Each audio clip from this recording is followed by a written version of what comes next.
My name is Laura, and I'm a nurse.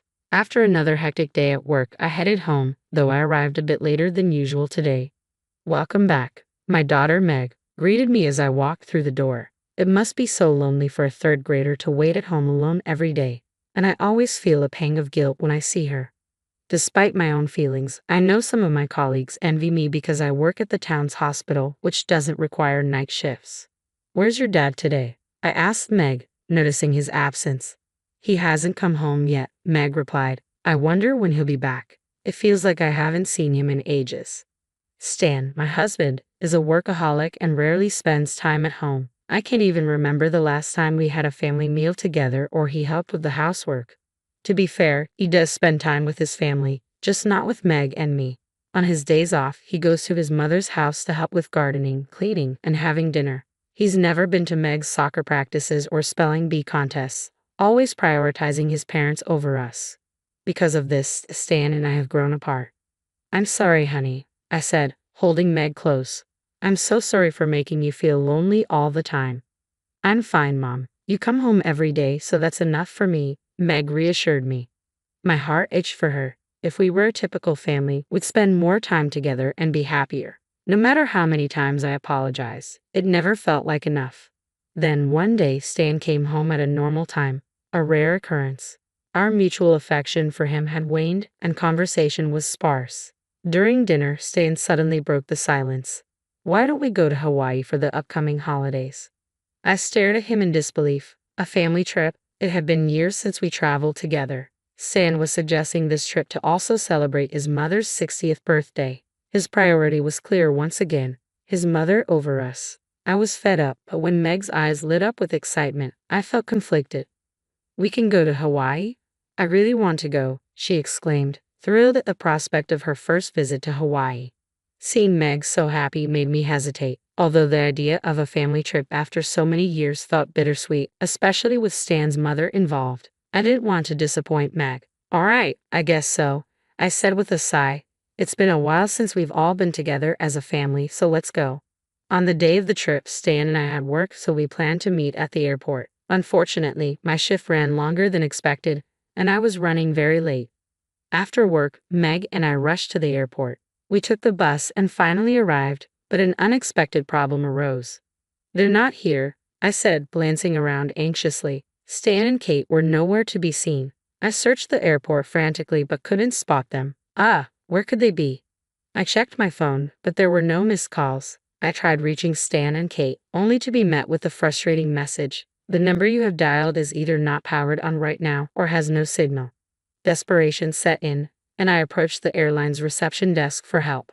A ground staff member looked up and asked, Are you Miss Laura Martin? Pardon? I replied, confused. Yes, I finally said, unsure how they knew my name. The staff member handed me a piece of paper. I was asked to give this to you. I unfolded the paper, my heart sinking as I read the message. If you can't be on time, we won't take you. You'll have to make your own arrangements. Why don't you just camp out somewhere around here? Stan and Kate, stunned, I felt a surge of anger and disbelief. Meg noticed my distress. Mom, what's wrong? I forced a smile, trying to stay calm. Oh, it's nothing, sweetie. It looks like your dad and Grandma went ahead without us. So, we can't go to Hawaii? Meg asked, her excitement fading. I tried to reassure her. Yes, we can. We can catch up with them and get on another flight. In reality, though, we didn't have the funds for another ticket. As I pondered our options, an elderly man collapsed in front of me, adding to the chaos of the situation. I wasn't sure what was happening, but my instincts kicked in, perhaps due to my years of nursing experience. Are you okay? I asked, checking the elderly man's breathing. It had stopped. Oh my God. I quickly turned him onto his back and opened his airway. As I examined his mouth, I discovered something lodged inside. It appeared to be part of his vomit, obstructing his breathing. Please, someone call an ambulance, I shouted, starting emergency treatment. When the ambulance arrived, the old man was swiftly transported to the emergency room. Fortunately, he regained consciousness. Was it you who saved me? He asked weakly. Yes, I replied, though I felt I had only performed a basic procedure. That's not true, he'd insisted. Thank you so much. I thought I was done for. He was stable enough to talk. and it appeared there were no significant heart or organ issues. You saved my life. Let me thank you properly. I'm James. No need for that, I said, shaking my head. I just did what anyone would have done. By the way, were you traveling somewhere? James asked. Yes, I was supposed to go to Hawaii with my daughter, but we missed our flight. Oh no, that's terrible, he said, looking concerned. It's my fault. I quickly waved off his concern. No, we were already running late and I couldn't get here in time due to work. You didn't do anything wrong. I sighed and laughed. I guess we'll just head home. James looked at me with sympathy. That's a shame. Your daughter must have been looking forward to it. Why don't you buy another ticket? I felt a bit embarrassed as I admitted, well, I'm a little ashamed to say this, but we don't have enough money for another flight. James nodded thoughtfully. Okay then. As a way of thanking you, I'll buy tickets for both you and your daughter. That should solve the problem, right? Wait, no, I can't accept that, I protested. It's completely okay, James insisted with a warm smile. It's the least I can do. Hey, you, James called out to a female staff member who was passing by. He then borrowed a cell phone and made a quick call. After a brief conversation, he hung up and turned back to me. Really, don't worry about it, I said, trying to decline his offer. If I don't find a way to thank you, I won't be able to rest peacefully, James insisted. At that moment, the paper with Stan and Kate's message fell out of my pocket. Thanks to James, Meg and I managed to board the airplane. To my astonishment, he had purchased us expensive business class tickets. His generosity allowed us to enjoy a very comfortable flight, and we finally arrived in Hawaii safely.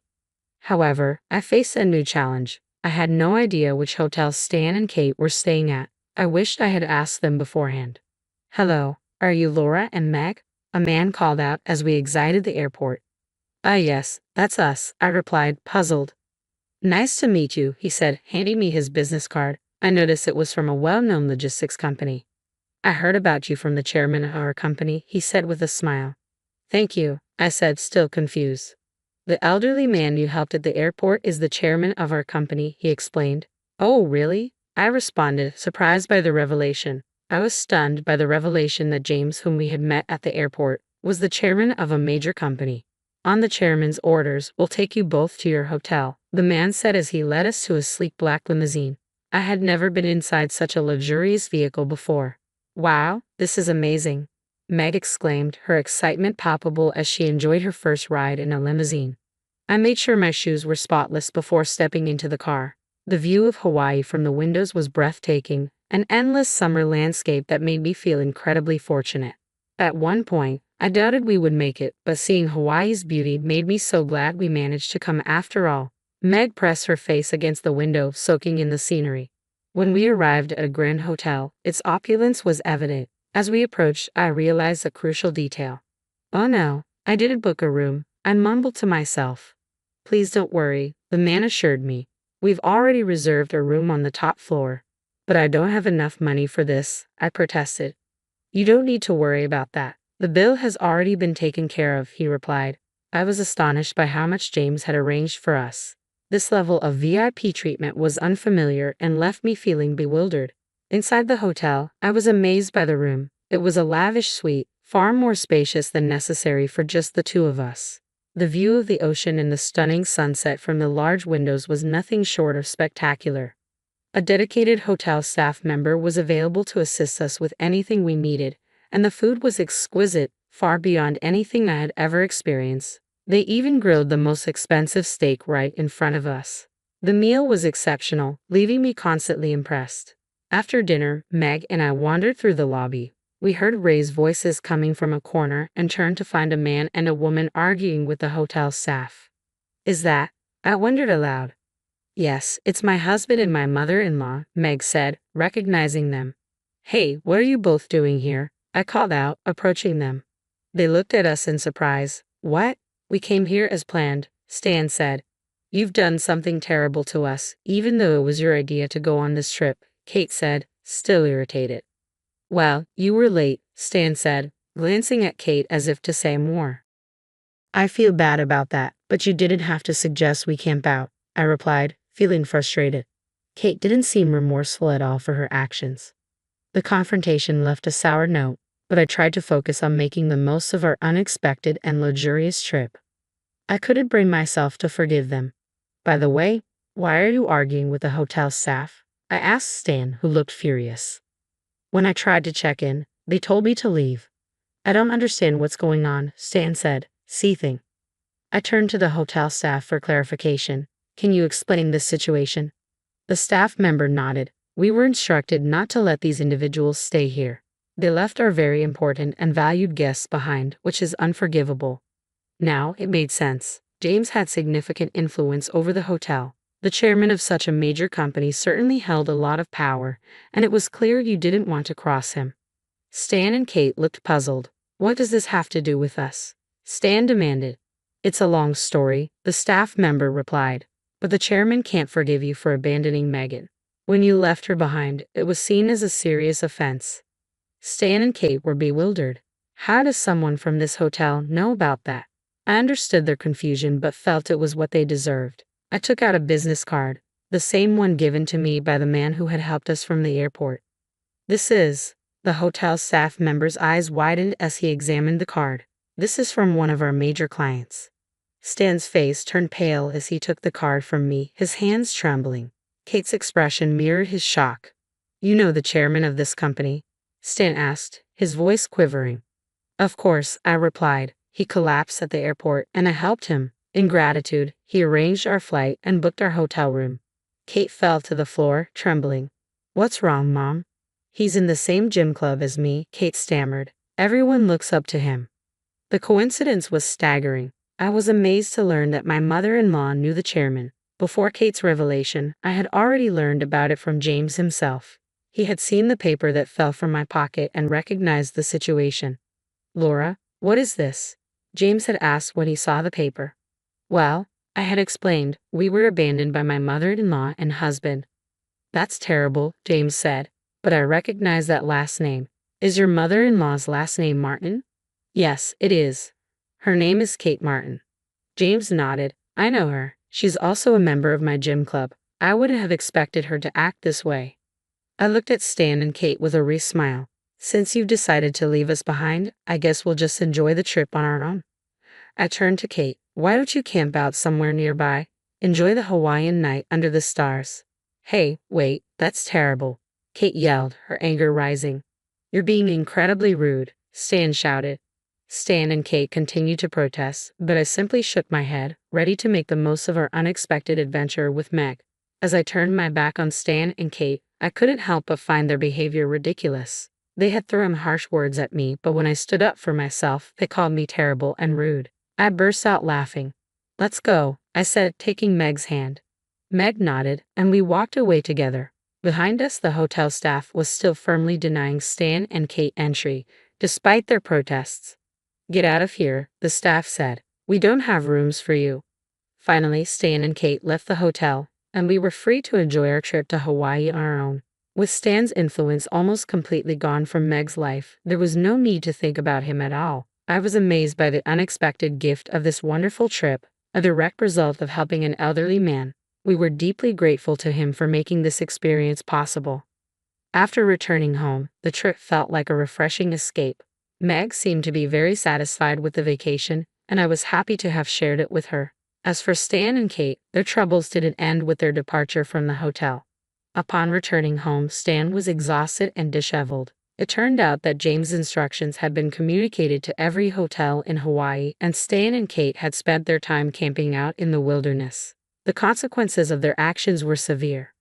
Stan's boss informed him that the contract with James' company was being canceled, and Kate faced cold treatment from her gym club members, eventually leading to her expulsion. With her primary hobby now lost, she retreated to spending most of her time watching TV and had given up on staying in shape.